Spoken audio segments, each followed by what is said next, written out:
আসসালামু আলাইকুম, সবাইকে স্বাগত জানাচ্ছি আমার চ্যানেলে।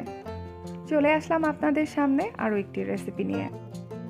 আজকে আমি আপনাদের বানিয়ে দেখাচ্ছি চিকেন পরোটা রোল, আর সেই সাথে থাকছে স্পেশাল একটি সসের রেসিপি। ভীষণ মজাদার এই চিকেন পরোটা রোলটি বড় থেকে শুরু করে ছোট্ট সোনামণিরাও খেতে কিন্তু খুব পছন্দ করবে। তাছাড়া আপনারা বাচ্চাদের টিফিনেও এই পরোটা রোলটি দিতে পারবেন। সো গাইজ, আর কথা না বাড়িয়ে চলুন দেখে নেওয়া যাক কিভাবে আমি এই চিকেন পরোটা রোলটি বানিয়েছি। রোল বানানোর জন্য প্রথমে আমি চিকেনটাকে প্রসেস করে নিব। এর জন্য আমি এখানে 500 গ্রাম চিকেন নিয়েছি। চিকেনগুলো ছোট ছোট পিস করে কেটে ভালোভাবে ধুয়ে নিয়েছি। এর মধ্যে দিয়ে দিচ্ছি হাফ টেবিল চামচ আদা বাটা, হাফ টেবিল চামচ রসুন বাটা, হাফ চা চামচ জিরা বাটা, লাল মরিচের গুঁড়া দিয়ে দিচ্ছি হাফ চা চামচ, কালো গোলমরিচের গুঁড়া 1/4 চা চামচ, গরম মশলার গুঁড়া দিয়ে দিলাম হাফ চা চামচ, ডার্ক সয়া সস 1 চা চামচ, লবণ দিয়ে দিচ্ছি হাফ চা চামচ। লবণটা একটু বুঝে দিতে হবে যেহেতু এখানে সয়া সস দিয়েছি। আরও দিয়ে দিচ্ছি লেবুর রস প্রায় 1 টেবিল চামচের মতো। এখন চিকেনটাকে ভালোভাবে মেখে ঢেকে রেখে দিব 15 মিনিটের জন্য। তবে আপনাদের হাতে যদি সময় না থাকে সেক্ষেত্রে চিকেনটা ম্যারিনেট করে নেওয়ার পরপরই ভেজে নিতে পারেন, কোনো সমস্যা নেই।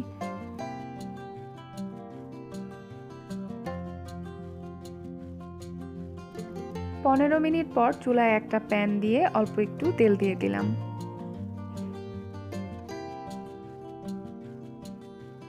তেলটা গরম হওয়ার পর চিকেনটা দিয়ে দিলাম। এখন চুলাটা মিডিয়াম ফ্লেমে রেখে উল্টে পাল্টে চিকেনটা ভেজে নিতে হবে।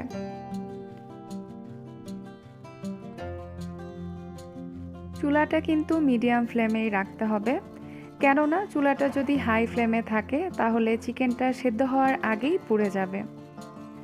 আর যদি চুলাটা লো ফ্লেমে থাকে সেক্ষেত্রে দেখা যাবে যে চিকেনটা বেশি ড্রাই হয়ে গিয়েছে।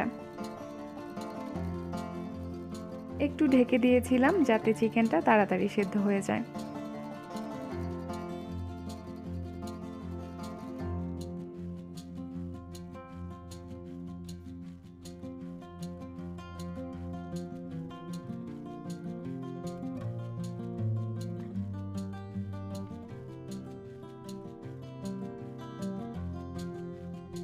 চিকেনটা হয়ে গেছে, চুলা থেকে এটা নামিয়ে নিয়েছি। এখন পরোটা রোলের জন্য একটা স্পেশাল সস বানাবো। এর জন্য নিয়েছি হাফ কাপ মেয়োনিজ, এর মধ্যে দিয়ে দিচ্ছি 1/4 কাপ টমেটো সস, চিনি দিয়ে দিলাম 1.5 চা চামচ, কালো গোলমরিচের গুঁড়া 1/4 চা চামচ, দিয়ে দিলাম গার্লিক পাউডার 1/4 চা চামচ, লাল মরিচের গুঁড়া 1/4 চা চামচ। এখানে আমি গার্লিক পাউডার অর্থাৎ রসুনের গুঁড়াটা ব্যবহার করেছি। আপনারা রসুনের গুঁড়ার পরিবর্তে অল্প একটু রসুন বাটা দিতে পারেন অথবা রসুনটা স্কিপও করতে পারেন। খুব ভালোভাবে নেড়েচেড়ে সব কিছু মিশিয়ে নিতে হবে। এই স্পেশাল সসের জন্যই কিন্তু পরোটা রোলটি খেতে বেশ মজার হয়। চাইলে এই রোলটিতে আপনারা বার্গার সসও ব্যবহার করতে পারবেন। তো এই সসটা রেডি হয়ে গেছে। পরোটা ভাজার জন্য চুলায় একটা ফ্রাই প্যান দিয়েছি। আজকে আমি আর আপনাদের পরোটা বানিয়ে দেখাচ্ছি না, রোল বানানোর জন্য আজকে রেডি পরোটাটাই আমি ব্যবহার করছি।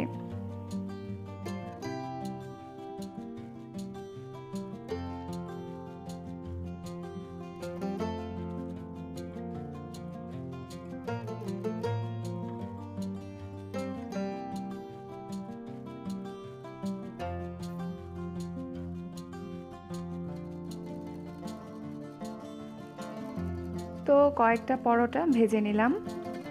রোল বানানোর জন্য যে সসটা বানিয়েছিলাম ওখান থেকে একটু সস নিয়ে পরোটার উপর স্প্রেড করে নিচ্ছি।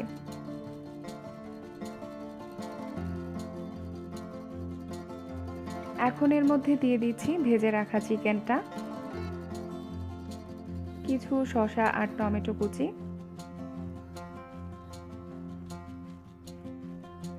আরও দিয়ে দিচ্ছি কিছু লেটুস পাতা আর পেঁয়াজ কুচি। সব শেষে আরও একটু সস দিয়ে এটা রোল করে নিচ্ছি।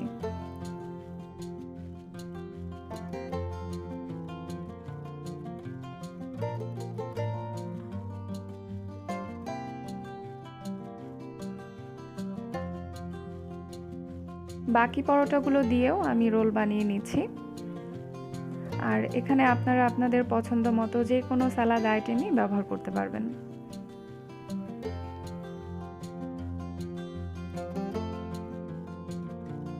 সো গাইস, রেসিপিটি ভালো লেগে থাকলে আমার চ্যানেলটিকে সাবস্ক্রাইব করুন, সেই সাথে লাইক কমেন্ট করুন এবং চাইলে আমার ভিডিওগুলো শেয়ারও করতে পারেন আপনাদের ফ্রেন্ডস অ্যান্ড ফ্যামিলির সাথে। আজ এ পর্যন্তই, আবারও দেখা হচ্ছে পরবর্তী ভিডিওতে। সে পর্যন্ত সবাই সুস্থ থাকুন, ভালো থাকুন। সবাইকে ধন্যবাদ জানিয়ে শেষ করছি। আল্লাহ হাফেজ।